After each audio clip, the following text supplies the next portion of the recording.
Welcome friends. আজ যে DA বৈঠক ছিল আপনারা জানেন নবান্নে, তো চারটি সংগঠনের সঙ্গে মুখ্যমন্ত্রী শুভেন্দু অধিকারীর বৈঠক শেষ হয়েছে ইতিমধ্যে। তো আমরা যেটুকু জিস্ট পাচ্ছি এই বৈঠকের, সেই বিষয়গুলো এক এক করে আমরা এই ভিডিওতে আলোচনা করব। একদম পয়েন্ট ওয়াইজ আলোচনা করছি। ফার্স্ট পয়েন্ট সেটা হচ্ছে সুপ্রিম কোর্টের বিগত দিনের যে রায়, সেই রায় কিন্তু অক্ষরে অক্ষরে পালন করা হবে সরকারের পক্ষ থেকে। এই আশ্বাস দেওয়া হয়েছে কর্মচারী সংগঠনগুলোকে, অর্থাৎ বকেয়া ডিএ মিটিয়ে দেওয়া হবে 100%। এটা গেল প্রথম পয়েন্ট। তার জন্য সরকারকে কিছুটা সময় দিতে হবে। তার কারণ আপনারা জানেন সবে মাত্র সরকার গঠন হয়েছে, তো সব দিক দেখতে হবে, তাই কিছুটা সময় দিতে হবে, কেন ফান্ড অ্যালোকেশনের ব্যাপারগুলো রয়েছে। তাহলে ফার্স্ট পয়েন্ট কি, যে সুপ্রিম কোর্টের রায় 100% যে ডিএ সেটা পেমেন্ট করা হবে, অর্থাৎ সুপ্রিম কোর্টের রায় কিন্তু অক্ষরে অক্ষরে পালন করা হচ্ছে। নাম্বার টু আপনারা জানেন যে পূর্ববর্তী সরকার জিপিএফ বা পিএফ অ্যাকাউন্টে টাকা দিয়ে সেটা 2 বছরের লকিং পিরিয়ড, এটা কথা বলা হয়েছিল। তো যারা ওই পিএফ অ্যাকাউন্টে টাকা, যাদের বকেয়া ডিএর টাকা দেওয়া হবে, তাদের লক করে দেওয়ার কথা বলা হয়েছিল, 2 বছরের আগে তারা তুলতে পারবে না। তো সেই বিষয়টা কিছুটা কিন্তু লাগু করা হলো। ওটা আগামী যে অর্থবর্ষ, অর্থাৎ 1 এপ্রিল 2027, তো সেই সময় থেকে তারা যাতে ওই টাকাটা তুলতে পারে সেই ব্যবস্থাই করা হবে। সুতরাং সেকেন্ড পয়েন্ট কি, লকিং পিরিয়ড যেটা, সেটা কিন্তু কমিয়ে দেওয়া হলো। নাম্বার 3 যেটা হচ্ছে সবথেকে আলোচনার কেন্দ্রবিন্দুতে ছিল, যেটা গ্র্যান্ট ইন এইড কর্মচারী যারা রয়েছেন তারা বকেয়ার একটা কানাকড়িও পায়নি। তো সেটা নিয়ে যে আলোচনা হয়েছে, খুবই গুরুত্বপূর্ণ আলোচনা হয়েছে গ্র্যান্ট ইন এইড নিয়ে, যে বিগত সরকার গ্র্যান্ট ইন এইড নিয়ে কোনো অর্ডার জারি করেনি, সরকারি অর্ডার। তো খুব তাড়াতাড়ি গ্র্যান্ট ইন এইডদের জন্য একটি সরকারি বিজ্ঞপ্তি জারি করা হবে। এটা হচ্ছে 3 নম্বর পয়েন্ট, সরকারি বিজ্ঞপ্তি জারি করা হবে গ্র্যান্ট ইন এইড কর্মচারীদের।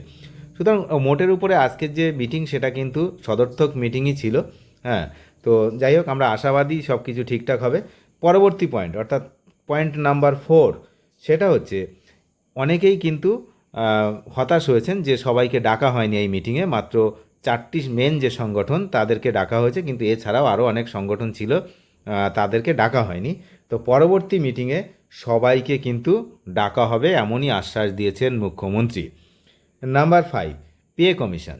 যে সপ্তম পে কমিশন ঘোষণা করার কথা বলা হয়েছে, সেটা কিন্তু আগামী বছর জানুয়ারির মধ্যেই কিন্তু সেটা শুরু করার কথা উনি বলেছেন। তেমনই চেষ্টা করছেন, যে যেহেতু পে কমিশন করতে অনেক সময় লাগে, আপনারা জানেন বিগত যে পে কমিশনগুলো হয়েছে সব 3 বছর 4 বছর এরকম সময় লেগেছে। কিছু কিছু ক্ষেত্রে কেন্দ্রের যে সমস্ত, সেগুলো তো 10 বছরও অনেক সময় লাগে।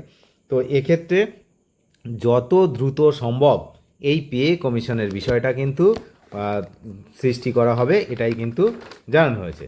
আর কি, নাম্বার 5, 5 নম্বর পয়েন্ট, সেটা হচ্ছে ডিএর যে ফারাক, কেন্দ্রের সঙ্গে রাজ্যের ডিএর যে ফারাক, যেটা নিয়ে অনেকেই আমাকে কমেন্ট করেছেন যে ডিএ যে 4% ডিএ যে বাড়ানোর কথা বলা হয়েছিল, সেটা নিয়ে তো কোনো কথা হচ্ছে না। সেটা নিয়ে আজকে কথা হয়েছে। বর্তমান যে ডিএটা দেওয়া হয় সেটা মাত্র 18%, তো আর ওখানে 60% কেন্দ্রের। তো এই যে 42% ডিএর যে পার্থক্য, এই পার্থক্য কয়েকটি কিস্তিতে আগামী দিনে দিয়ে দেওয়া হবে, এটাও কিন্তু সরকার জানিয়ে দিয়েছে। আর কি না, ডিসেম্বর 2026, অর্থাৎ এই বছর যেটা চলছে, এই ডিসেম্বরের মধ্যে অন্তত 50,000 পদে নিয়োগের আশ্বাস দেওয়া হয়েছে। আরও কি জানিয়েছেন মুখ্যমন্ত্রী, যে কাটমানি থ্রেড কালচার প্রসঙ্গেও মুখ্যমন্ত্রী কিন্তু বলেছেন যে আগামী 22শে জুন রাজ্যে যে বাজেট, সেই বাজেটে সরকারি কর্মচারীদের জন্য ঘোষণার আশ্বাসও দিয়েছেন কিন্তু মুখ্যমন্ত্রী শুভেন্দু অধিকারী। তো বিষয়টা হচ্ছে এই পর্যন্ত আপডেট আমাদের সঙ্গে সামনে এসছে, এই আপডেট আমরা পেয়েছি। তো আগামীতে কি হয় সেদিকে তো আমরা নজর রাখছি, এবং আরও বিস্তারিত আপডেট পরবর্তী সময় আমাদের কাছে আসবে, তারপরে বিস্তারিতভাবে আরও আমরা জানিয়ে দেব।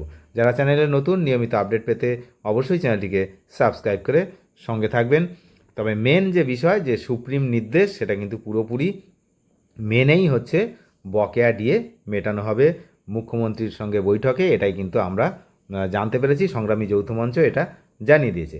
এবং আগামী 22শে জুন রাজ্য বাজেটে সরকারি কর্মচারীদের জন্য বড় ঘোষণার আশ্বাস দিয়েছেন মুখ্যমন্ত্রী শুভেন্দু অধিকারী।